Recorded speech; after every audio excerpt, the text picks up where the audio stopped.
Hello. Okay, I think this is working. This is super exciting. I'm actually running two videos right now. I'm doing Instagram Live and Facebook Live to get both audiences because I know that not everybody follows me on Instagram and Facebook. So, yeah, double videos. It's very exciting. Welcome to my space. So, as we are waiting for people to come on, I might as well tell a funny story. So, I was out running today and I was going into mile 2 and I was feeling really fantastic. And I just totally tripped and fell, and then all of a sudden was on the ground and just had no idea how I got there, but was super proud of myself because I did the roll, what you learn in sports or what I learned in volleyball, which was, how to properly fall. And so I did the roll, my muscle memory kicked in, and I fell on my run. Just having a ball out running, just fell, which I thought was a totally normal thing. And I go home and talk to my fiance, and of course he's super upset that I fell because he hates it when I hurt myself. I also burned myself this morning on the stove, which was unintentional as well. So I'm staying home today. I'm not going anywhere else. Clearly very accident prone. But I told him that I ran and I fell and I was due for a fall because, you fall every so often when you run, which I thought was a very normal running thing. However, he told me that, in the however many years that he has run, that he has never ever fallen. So anyways, I have a nice gash. Actually isn't too bad. So as you guys are all popping in, just wanted to tell you a little bit about what's going on in my life. But why don't we dive right in? I wanted to talk about a subject that I'm learning a lot about, and I find has been very relevant for my patients, which is mold. And I just want to preface this before I get started that I'm definitely not an expert in mold. I have not treated a lot of mold. It's something that I'm learning about, and it's something that I think is going to be relevant for a lot of the patients I see, because mold is one of those issues that tends to be one of those things that flies under the radar that you don't even know is happening, and it can really derail your system. And so for a lot of my patients that are not necessarily getting better with the appropriate treatment intervals or intervention, that always makes me think, why isn't the person improving? And so I started learning about mold and educating myself about mold, and it's been really, really awesome. I've been learning a lot from Dr. Jill Krista, who's a naturopath up in Wisconsin, Minnesota, somewhere around there. Excuse me. And she has a book, actually, which is fantastic, Break the Mold, which is very, very patient friendly. And if you are curious about if mold could be a problem for you, I definitely recommend picking up her book. I have read it. It's fantastic. It gave me a really good mental spot to then deepen my own study of mold. So that's been fantastic. Another doctor that's been teaching me a lot about mold is Jill Carnahan, but she's a medical doctor in Colorado, and she does a lot of functional medicine. So she's a lot of great info on there about all things mold, and I've listened to some of her seminars on YouTube. So I'm not the expert, but I just wanted to bring some information to you guys so that you can start thinking about whether this could be a problem for you or someone that you love and know in your own life. So I have this fantastic whiteboard next to me, which you cannot see, which has my notes. And I will take a picture of it like I always do and post it up. For you Facebook people, it's probably going to be on my Instagram, so go do a share, though as I'm saying this out loud, they do automatically share, so you will see it if you're on Facebook. But for you Instagram people, you'll see it really easily. So I want to talk about mold because it can be a big trigger for people's food allergies, food sensitivities, chemical sensitivities, chronic illness, immune issues, almost anything. And I kind of want to talk about when we're doing this discussion today, I want to talk kind of in 3 different tracks. So first I want to talk about like what is mold, and mold has spores and mold has toxins that it makes, so what does all that mean? I want to talk about the environment, and how your environment really affects you as a person living in that environment, and how mold can utilize that environment and grow and cause problems. And I also want to talk about the common symptom picture of mold and what happens when you are exposed to mold, things that you can do, and kind of how we go through treatment. So why don't we dive right in? So I think a lot of us know mold as being just something that's bad that we shouldn't see in our house, in our bathroom.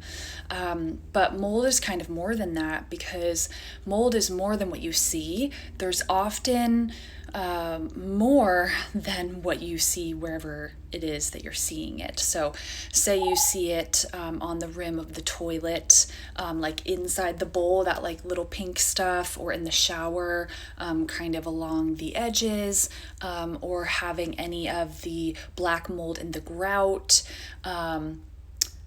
wherever it is in your house. Bathrooms are the most common. Kitchens can actually be really common, you guys, especially under the sink, or behind the sink, in between the edge of the sink and the backsplash. Laundry rooms, lots of moisture in there. You can also have mold like inside your washer dryer, more so your washer than your dryer. You can have mold in your closets, you can have mold in your garage, in your basement, in your attics, in your bedroom, in the walls. It can just be kind of everywhere. But we'll talk about that a little bit more in a second. But when we see mold, we generally think, oh, well, that's bad, let's get rid of it. But mold essentially operates a couple of different ways. You have mold itself that you see growing somewhere, which is like all of the mold spores, like the actual mold substance, because mold is a fungus. I just had mold crawling out of my sink drains. We just changed out the spouts. That's awesome. Yeah, change anything out if you have mold. But I'm going to talk about how we do that properly in a couple of minutes. So keep watching.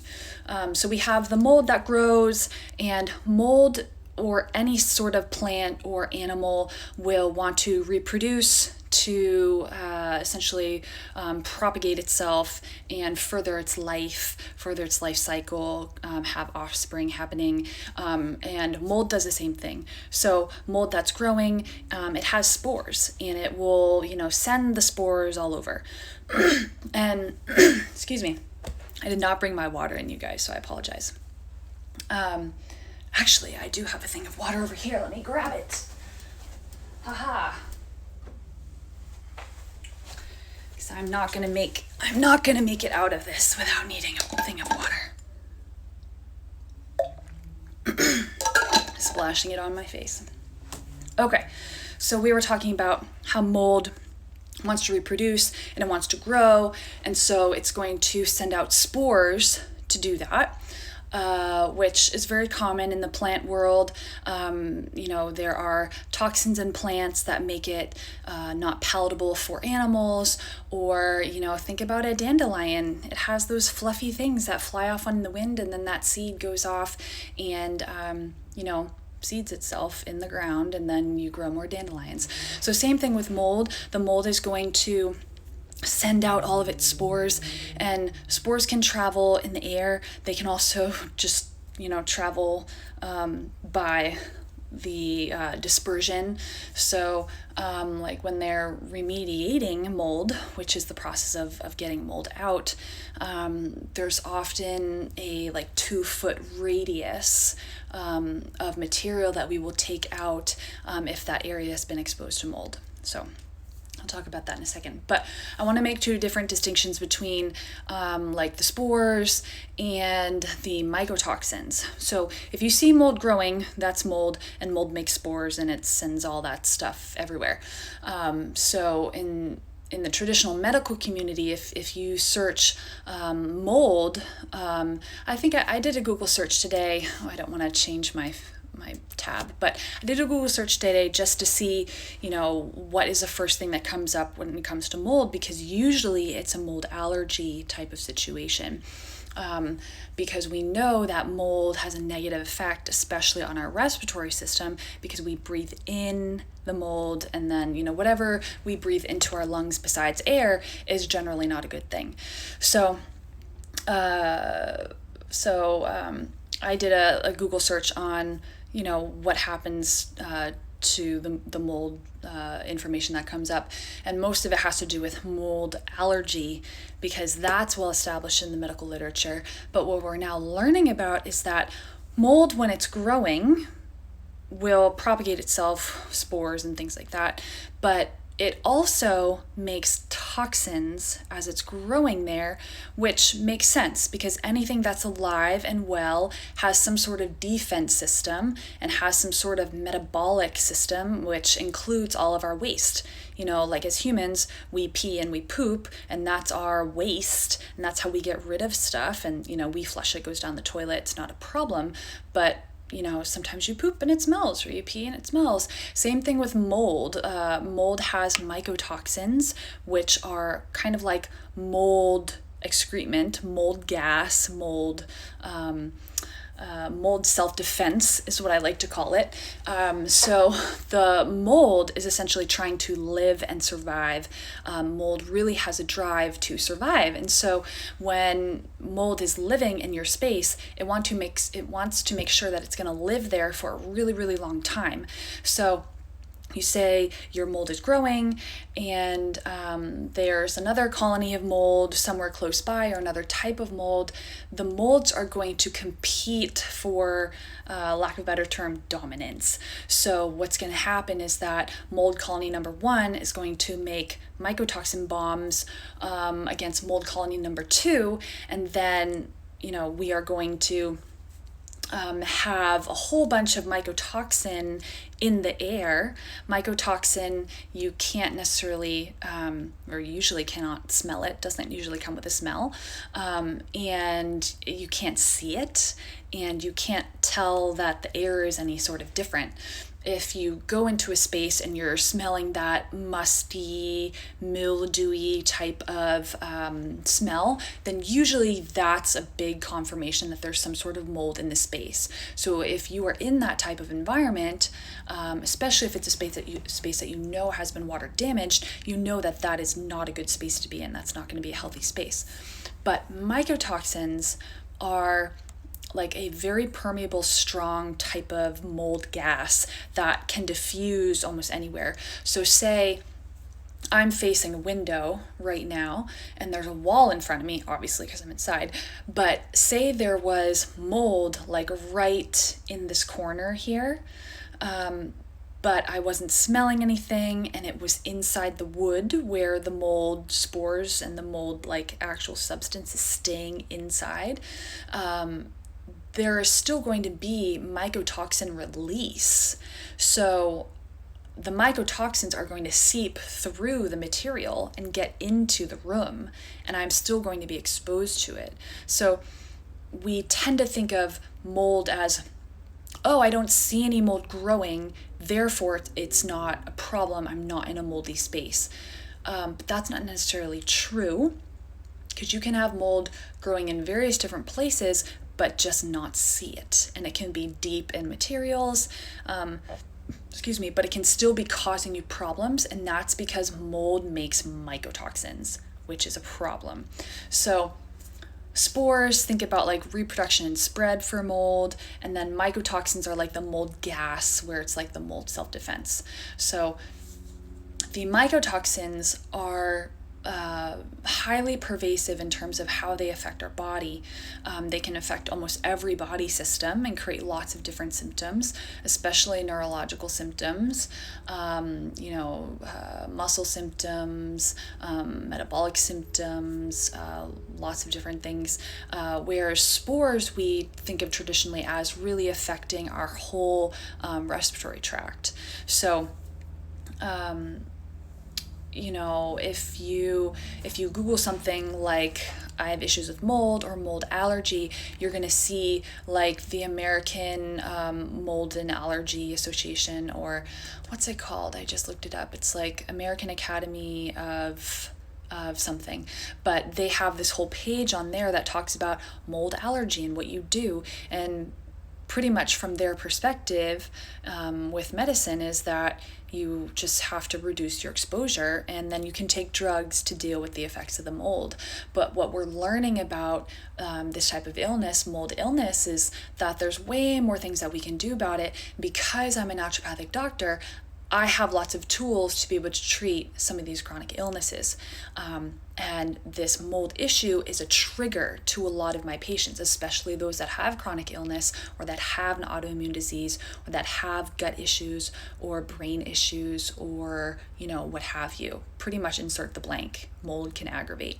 So we need to think of this problem as being more than a mold allergy just affecting our upper respiratory tract or our lower respiratory tract, or just the whole lung system in general. Mold is more than just I get stuffy when I go in a moldy room. Mold can affect your neurological system as well. So mold allergy is more than lungs. Mycotoxins can affect any part of the body. Okay, so mycotoxins affect everything, and we'll be talking about that a little bit more. The other piece that I wanted to talk about is mold, like any sort of bug, fungus, bacteria, can make what's called a biofilm. And a biofilm is this substance where all the bugs come together and they essentially form a really tight-knit group, and they have a colony that's what I call semi-permanent, and it just stays there, and you can form a biofilm anywhere.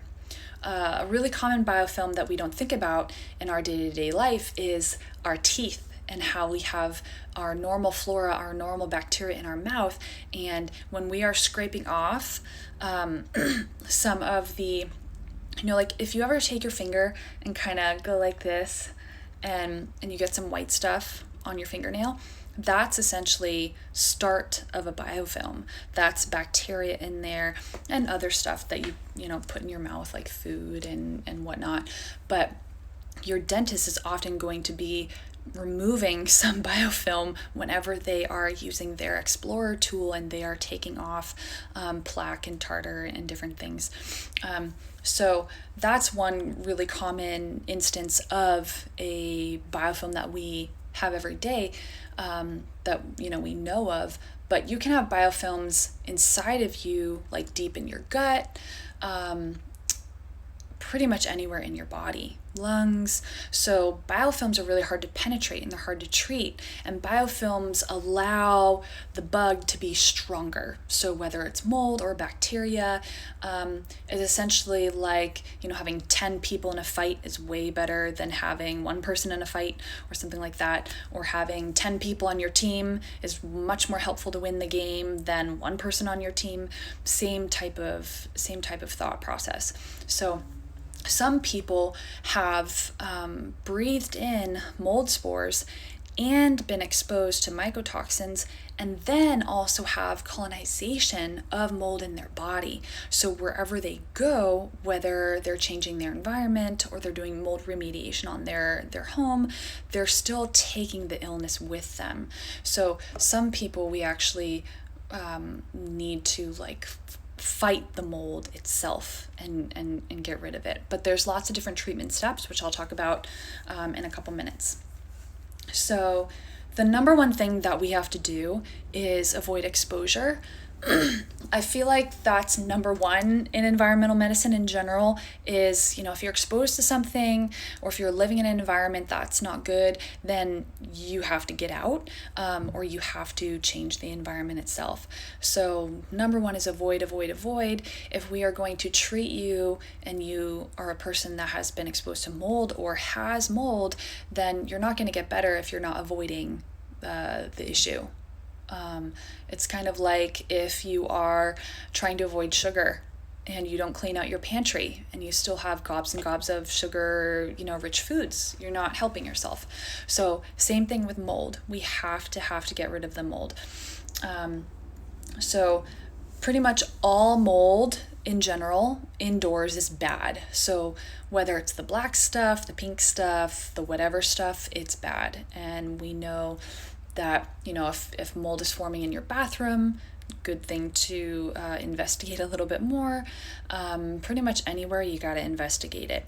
Sometimes mold happens because there's not enough airflow and the humidity is really high. So, seeing any type of mold in your space doesn't necessarily mean that it's a really, really deep issue. But that is where a mold inspector will come in, and we'll talk about that a little bit more. So, avoid exposure, and all mold inside is bad. In terms of ideal environments for mold, it's really important that you dust your house because dust actually feeds mold. It's like this little debris that's especially delicious to them. So dust your houses because it's like mold food. And if you're like me and you really don't enjoy dusting, then you gotta get on it. You gotta get on the dust game. And you don't need anything special at all to dust, you guys. I just use an old t-shirt that's like a jersey material. You get it a little bit wet with a spray bottle, so it just picks up the mold, but it doesn't leave any water on the surface, and that's all you really need to do to dust. You don't need necessarily any chemicals or anything. If you want to make sure that you're not leaving any water behind when you're dusting, you can make a vinegar alcohol water solution, so it's really quick drying. And vinegar is actually very anti-mold. Vinegar is anti-everything. That's why we used to clean with vinegar before all the fancy chemicals came out. So I'm always pro people going back to cleaning with vinegar because it fights almost everything. But you can spray that on your cloth, and that's gonna evaporate really quickly and not leave any excess moisture, which some people have to worry about because some people's homes lock in a lot of moisture or just keep they live in a really moist environment. Like I used to live in Seattle, super moist there. But on that note, there's no perfect place to live for mold, and I think that is a big fallacy. People tend to say oh, go live in Arizona or somewhere where they think of being dry and sunny, or someplace that has seasons, so you're killing different bugs that live in the environment. When I grew up in New England, we had a lot of snow, and so dog fleas would die during the winter and stuff like that. But there's no perfect environment for mold. So you can grow mold in New England, you can grow mold in Florida, you can grow mold in the Southwest, you can grow mold up in Seattle, you can grow mold here in California, in San Diego, or really any coastal area. This current residence where I live is maybe 15 minutes away from the beach if I have zero traffic. It's super, super close. I'm less than a mile, or maybe 2 miles now, from the water. So I'm getting a lot of that sea spray coming off of the coast and just the general coastal environment. So there's really no like mold safe place to live. So if you're one of those mold sensitive people that you're contemplating moving, I wouldn't necessarily recommend that. The key would be to find the cleanest possible mold environment that you can, whether that's remediating your home, building a new home, buying a new home. There's lots of different options. So let's see, we talked about dust feeds mold. Definitely you want to have a lower humidity in your house. The numbers that I see for what you want to shoot for is anywhere from 40 to 50%, but less than 40 seems to be the most ideal. So you can get a humidity monitor and put it in different parts of your house and have it measure the humidity levels. And if your humidity in your home is greater than that 50% or even 40%, then many people would suggest actually getting a dehumidifier, and also thinking about ways that you can minimize dampness buildup. Because, say you have a bathroom that doesn't have a fan in it, that's a giant problem. You have to take the time to go in there and install a fan. That vents to the outside, that's up above in the ceiling. Just having I lived in a space last year that had no fan in the bathroom but had a window, and it had great airflow, but I knew that the moisture after showers was just sitting in the bathroom, even though the place was extremely well ventilated and I kept it open. You need to have fans in bathrooms. We're introducing a ton of moisture into a very small space. So check your humidity and lower it. Get better airflow, do what you need to do. One way that I like to lower humidity in places that aren't traditionally well ventilated are getting those damp rids that you can get at the store. Sorry about the noise. You get those damp rid things at the store, and damp rid is a product that has calcium carbonate crystals, which it's just calcium, and it's very absorbent. So you can get those, and they come in this little plastic thingamajig with openings at the top. And so what happens is that the moisture in the air or in the whole environment is attracted to the calcium carbonate. And so what happens is that the air, water, whatever it is, humidity, water from other sources, gets absorbed by the calcium carbonate, and then it falls down into the reservoir and you can empty it. And this is like a $5-10 solution. I put them in almost every a dark, unwell ventilated space, like closets, laundry rooms, under sinks, anywhere that has a lot of moisture, to help facilitate removal of moisture. But some people need to get an actual dehumidifier, and that can be really, really fantastic. So really think about the environment. If you do have mold problems, and we'll talk about testing in a second, and symptoms for that. If you do have mold problems, oops, hold on one second. So you need to remediate properly if you have mold problems. And we'll talk about testing in a second for what you actually have to do. Here, hold on one second.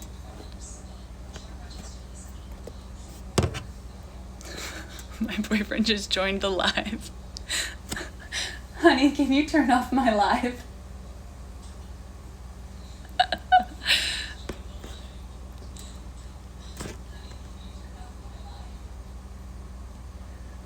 I can hear it. Thank you. Okay. Sorry, my boyfriend's in the other room. So, if we need... Oh gosh. I call him my boyfriend, but he's definitely my fiance. It still happens. So you need to remediate properly.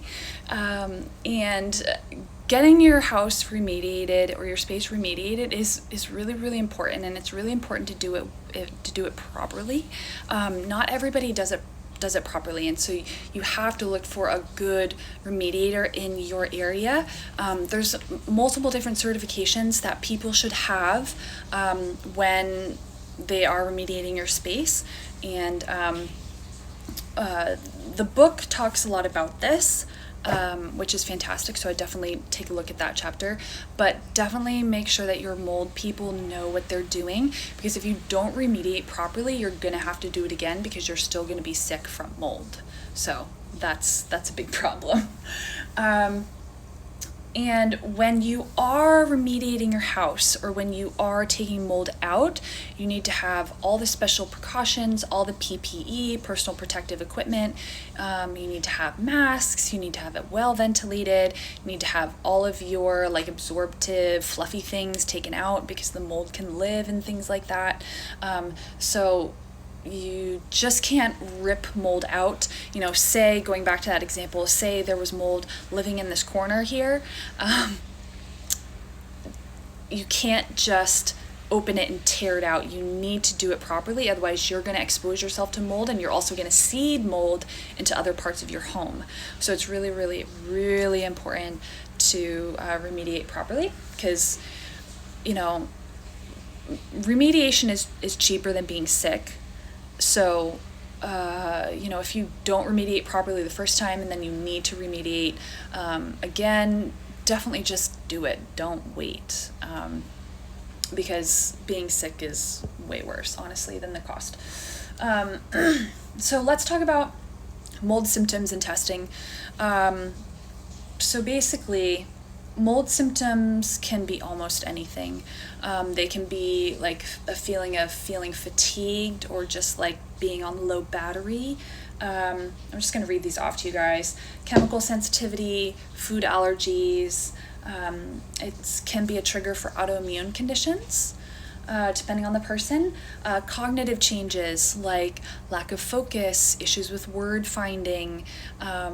Sometimes anxiety and depression are actually big mold symptoms. So if you get anxious in a space, or if you have an onset of sleep issues when you move into a new space, that could be like a type of anxiety reaction, because mold can make people very, very anxious, and that has to do with your body sensing that this is not a safe environment. So you feel that anxiety.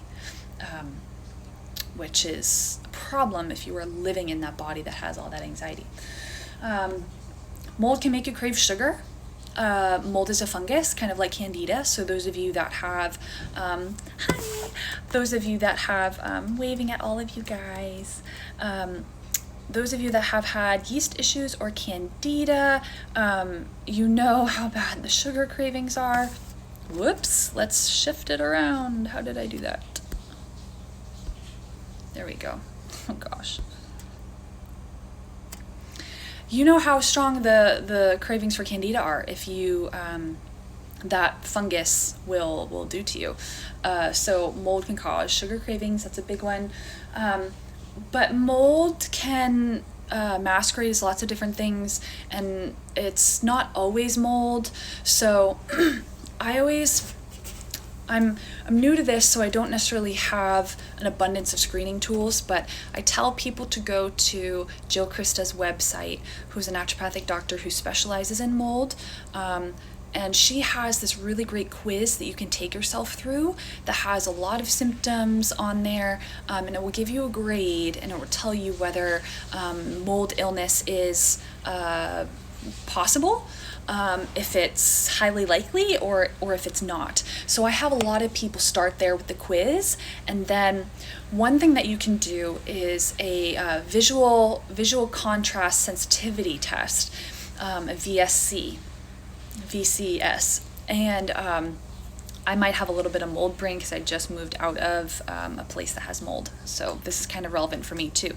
But you can do a visual visual contrast sensitivity test, and it's looking at your ability to differentiate pigments from light to dark. And it does it for both eyes. It's a simple test that you can do online.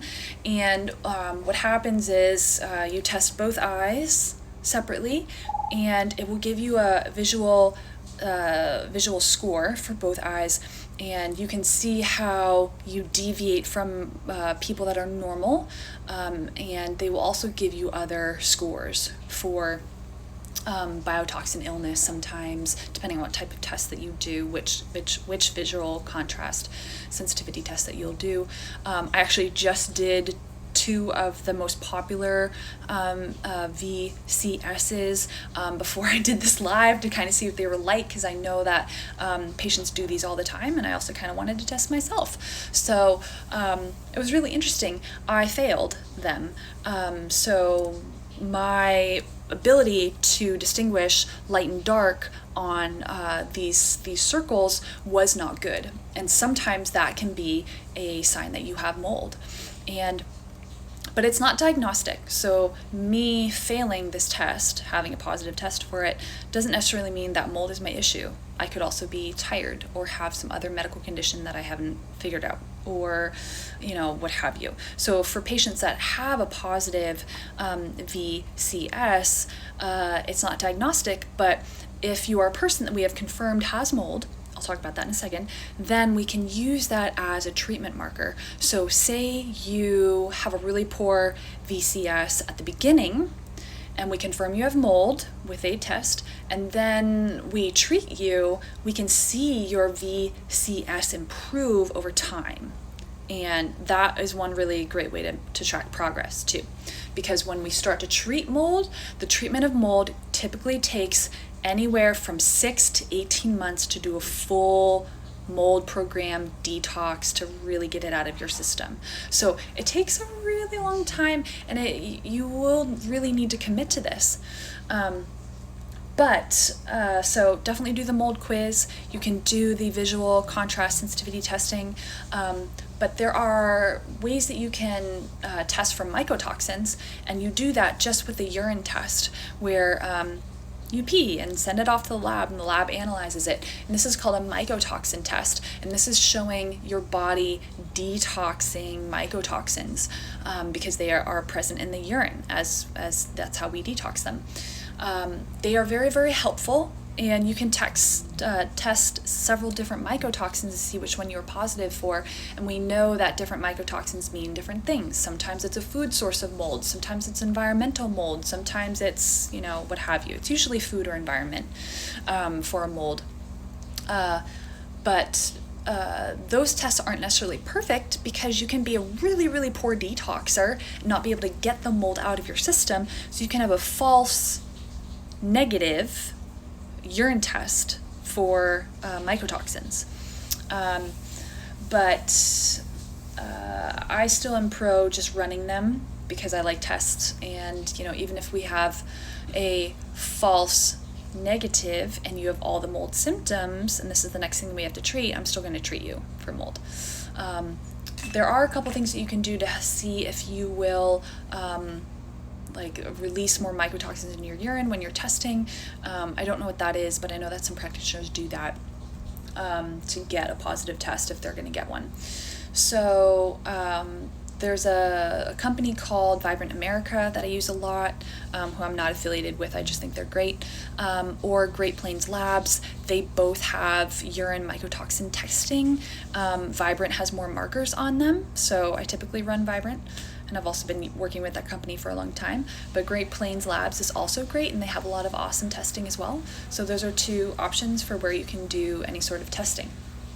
You can also test your home, and this is what the mold people that come to your house will do.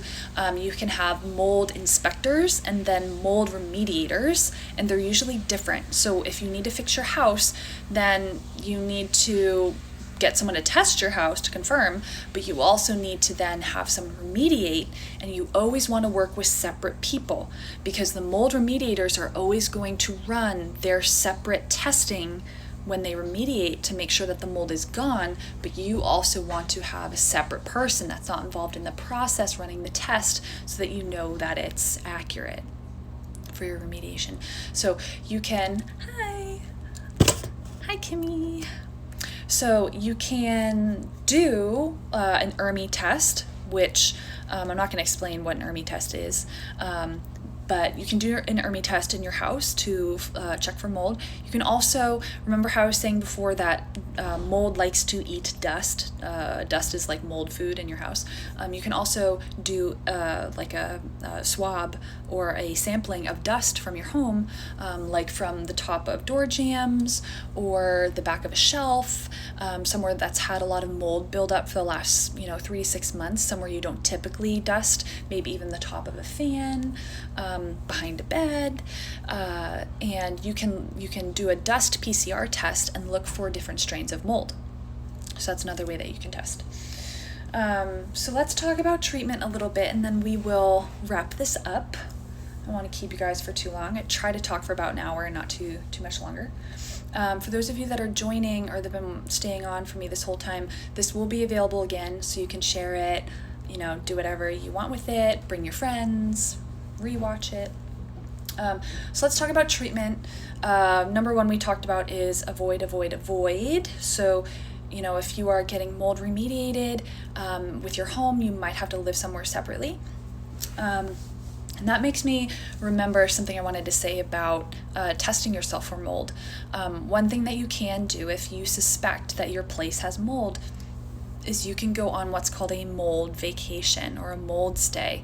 And you can go somewhere where you know that doesn't have mold. Like bring your tent out and camp in the great outdoors for, say, a week, and give your body some time to not be exposed to the same mold environment that's in your home. And then if you feel amazingly better and you took a little mold vacation, then there's probably an issue in the place that you were living. So you definitely want to consider your home as having an issue. So sometimes I ask people, when was your last vacation? How did you feel? Did you feel a lot better when you moved places? If you had a past exposure, or do you feel a lot better when you go on vacation and you're not in your current home? So that can be really telling too. So avoid. Take a mold vacation. See if it helps. We have to avoid things. We have to work on the determinants of health. I talk about this a lot, you guys. The whole, if you're not pooping, I can't help you. If you're not eating a good diet, I can't help you. Basic human body stuff, like you need to drink water, you need to have clean air, you need to have good food, you need to sleep properly. So we have to make sure all those are on board before we go further. And then the next 3 stages are different ways that we can protect you and repair and then fight the mold. Fighting mold is always the last step, because we have to help your body out a little bit, because if you are really, really sick from mold, we know that some of these body systems have been really, really affected. So we have to protect the body, and I do that with binders and like a lot of liver support, because your liver is working really hard to get rid of this mold. So there's different types of binders that you can use, like bentonite clay. There's a GI Detox Plus formula by Biobotanicals that's really fantastic. All binders have different affinities for different types of mold, and even different types of other molecules and stuff that they pull out. So it's good to use a bunch of different binders and not just use one. Liver support, so milk thistle, NAC, curcumin, all those good stuff. And then there's always a space where we have to repair some of the damage that mold has been wreaking on your body. And so we can use a lot of antioxidants and things like sauna therapy and lymphatic massage to help get all of the mold out, but also help your body to repair a little bit. Because one thing that I haven't mentioned that is kind of the source for a lot of symptoms for people that have mold is that mold will totally trash your glutathione levels. And what does that mean? Glutathione is the antioxidant that your body makes every single day. It's the biggest, most important, the most main one that gets the job done. It helps you detox, it helps decrease free radicals, it's anti-aging, it helps get all the crap out in your body in terms of normal metabolic processes. And glutathione is super, super important for how we feel on the daily. If you are decreased in your glutathione levels, or your glutathione levels suck for some reason, then you in general are more prone to chronic illness if you don't have chronic illness already, or you probably feel really run down and just are feeling very, very poorly. So if your glutathione status is not good, you're more fatigued, you have more sensitivities, chemicals, environment, foods, you have immune dysregulation, a lot of things can happen. So mold will trash your glutathione status. So we'll often use a lot of different antioxidants like CoQ10 for your mitochondria, selenium, your what was the one I want to talk about? Resveratrol, sometimes melatonin, lots of different things depending on what part of you is essentially most affected by the mold, whether it's your brain, whether it's your liver, whether it's your kidneys, whether it's your lungs. We got to repair. You guys know that I love sauna therapy. It's really important to sweat every day because that is one way that we detox almost all of the crap that we can possibly be exposed to. Chemicals, other toxins, heavy metals, things like mold, everything can almost come out in the sweat. Very few things can. So we need to be sweating. Doing any sort of sauna therapy is really helpful because you sweat everywhere on your body. It's not just like, going for a walk where you sweat in a couple different places and it's not a big sweat. So sauna is great.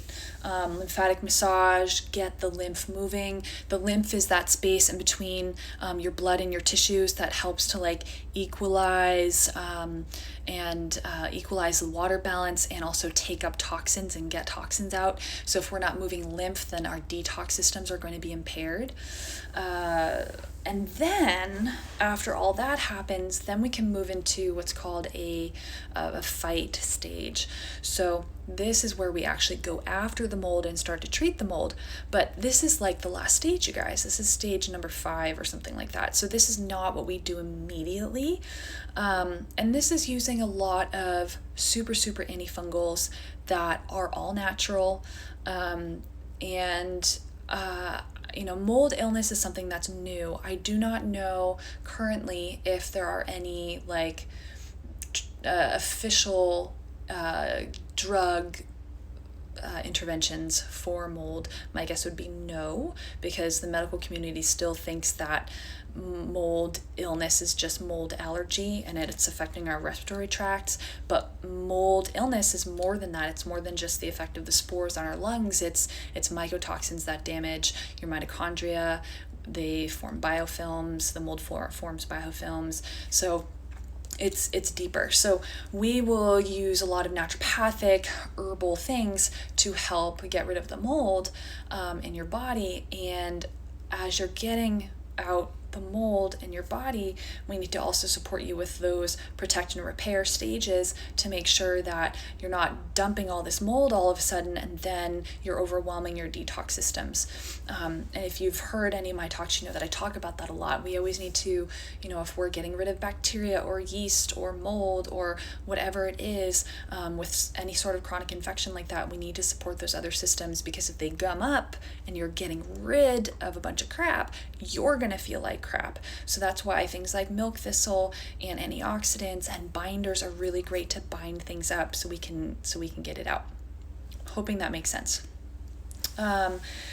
So the fight stage, we can do antifungals, biofilm busters, and nasal treatments. And mold is interesting because mold affects the upper and lower respiratory tracts. So you can actually have colonies of mold, somewhere up in here in your sinuses, which is a giant problem. And so you can kind of take the mold with you wherever you go, even if you remediate your place and your place is mold free, and you can still have symptoms when you go somewhere else. So it's important to treat the whole nasal cavity and environment while also treating the mold that's internally all up wherever it is in your body. So, essential oils are great for this. Xylitol is a great nasal rinse. You can use silver. And you do this in a very specific way. I'm not going to get into the science of like neti potting and nasal lavaging in this video, but maybe give me a thumbs up if you want to hear about that, because I can totally do that. So you can do antifungals like pau d'arco, oil of oregano, even things like thyme are super anti-mold.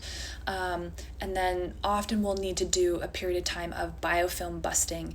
And so what this is actually getting in deep to the mold colonies that have formed in your body and releasing it and getting it out, because this is the stage that we want to fully get rid of the mold. So really, really important. But not everybody has an infection so deep that it's a biofilm infection. So it's just something to think about. Some people are more sick than others, so they have more biofilm involvement, and some don't. So see, what else would I want to say? One way to treat biofilms is with like a comprehensive enzyme supplement, or eating foods that have a lot of naturally occurring enzymes, and doing these things away from meals, because the thought is if you take enzymes with a meal, it's going to help digest the food. If you take enzymes away from a meal, it's going to help to digest things like biofilms and things like inflammation. So yeah. So whenever we treat someone, we have to treat sometimes the biofilms, always the nasal environment, and then also the internal environment when it comes to mold. So that is all that I want to say. I know I just kind of like said all of that in a whole rush for about 50 minutes, and some of you guys have stuck with me this whole time. So any questions from all of you guys about this, or thoughts, comments, concerns? I know this is a very different topic than what we typically do at Dr. Megan D, but the thing that I want to get across is that I treat women that have all sorts of different things wrong with them. It's not always just a hormonal imbalance or a GI problem. It can be a deep autoimmune issue. It can be mold. It can be, what have you. So that's why I want to talk about this and have this sort of dialogue. So I'll give you guys a couple minutes to put in some questions. We'll take some questions, and then if there's no questions, then we'll just call it a night. But thank you guys all for coming. I'll give you guys a couple seconds. This is my bottle cool. I got this really awesome water filter that filters out almost every single thing you could possibly imagine.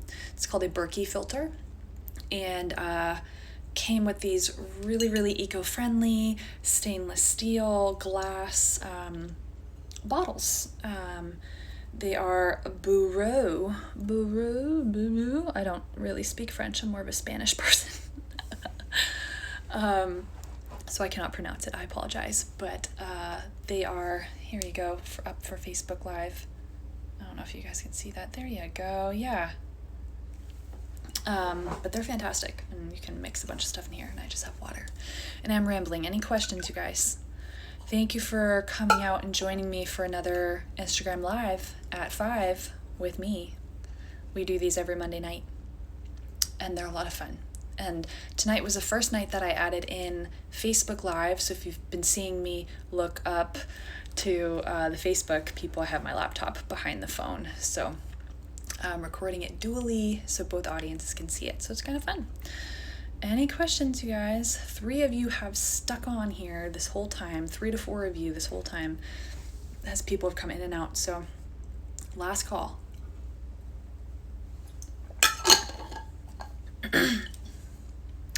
Well, hopefully that all made sense. If this didn't make sense, you guys, for whatever reason, drop me a note, send me a DM, what have you. I often pick subjects that are requested by my followers, by my members, and by all of my patient clients. So if you have a topic that you want me to talk about for a whole hour on a Monday night for funsies that you can rewatch, let me know, because we can totally go over it. And this video will most likely be posted to my YouTube as well. It will be available on Instagram Live, or Instagram TV. And Facebook, it's probably going to be up on Facebook for a while. Who knows? But yeah, I'm learning about this topic. It's new to me, and I'm just starting to implement a lot of this with patients. So I'm no expert in mold by any means, but you know, I'm using my medical brain and doing the best that I can. If you guys want to learn more about mold illness, Jill Krista has a website. She's a naturopath up in the Great Lakes area. And then Jill Carnahan, I can never say her last name, so I apologize to her. But she's a medical doctor in Colorado. But they both do great work with mold. And there's lots of other savvy mold practitioners out there that I probably just don't know their names. So if that's you, give me a wave so I can shout out to you too. But those are the people that I've been learning from a lot. So in this video, we talked about spores and mycotoxins and how that affects, or, you know, brings into light mold illness in general and all the differences in that. We talked about how mold has biofilms. We talked about our environment and how we can look at our environment and see about mold testing. We talked about some tips to make sure that mold doesn't grow in your home. We talked about common mold symptoms. We talked about testing. We talked a little bit about treatments. We talked about a quiz that you can do on jillkrista.com that has a mold starting place, really, is what I call it. And that was what was in this video. So thank you guys all for coming. Hi, you just caught the tail end of us. But thank you guys all for coming. If you missed this, we talked about mold and its effects on the body and things that you can do about it. And this video will be up on all the socials. So if you missed it, you'll get it again. Good night, you guys.